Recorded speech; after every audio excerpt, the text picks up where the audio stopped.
Psychology says people who have few or no friends are often deeply misunderstood. They're labeled as antisocial, awkward, distant, or broken. Society is quick to assume that something must be wrong with you if your social circle is small, but the truth is very different. In most cases, there is nothing wrong with you at all. You're not weak, you're not a failure, and you're definitely not incapable of connection. In reality, people with few friends often have minds that work differently.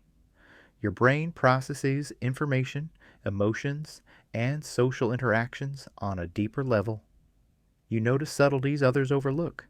You sense hidden intentions, emotional shifts, and unspoken dynamics in conversations.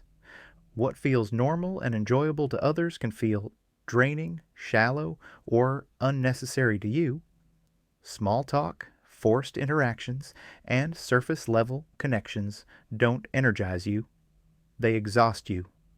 Because society glorifies constant socializing, popularity, and being surrounded by people, anyone who doesn't fit that mold is quickly judged.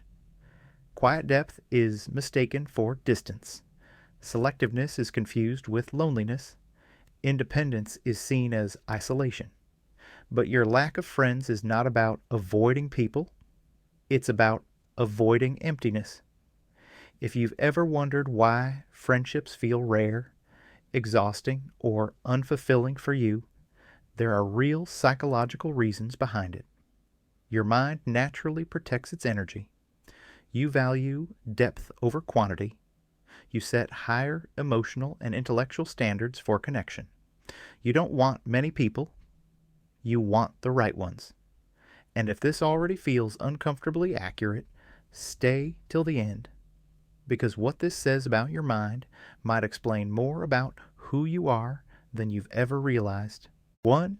You have a very low tolerance for fake or shallow people. If you have few friends, it's likely because you can sense inauthenticity almost instantly. Small talk, forced personalities, gossip, and hidden agendas drain you. Psychology shows that as self-awareness increases, tolerance for fake behavior decreases. Your brain picks up on inconsistencies, what people say versus what they mean. You'd rather be alone than sit through conversations that feel performative instead of real. This isn't antisocial behavior, it's emotional intelligence and boundary protection. 2. You value depth over quantity in every relationship. You're not avoiding relationships, you're avoiding surface level ones. Your brain craves meaningful conversations, not endless, "how was your day?" exchanges that go nowhere. Research suggests that deep thinkers naturally prefer quality over quantity. You want to talk about ideas, emotions, psychology, purpose, and what drives people. Because this level of depth is rare, you don't connect with many people. But when you do, it's real. 3. Your nervous system needs more recovery after social interaction. Some people have a more sensitive nervous system, known in psychology as high social sensitivity. This means social interactions cost you more mental energy. While extroverts recharge through people, you recharge through solitude. Your brain processes tone, facial expressions, emotional shifts, and unspoken signals all at once. After socializing, you need time alone to reset. This doesn't mean you dislike people, it means your brain works harder during interaction. 4. You don't rely on external validation to feel secure. Many people maintain friendships because they fear being alone or unvalidated. You don't. Psychology calls this low social dependency. You're comfortable in your own mind. You can entertain yourself, think deeply, and regulate your emotions without needing constant reassurance.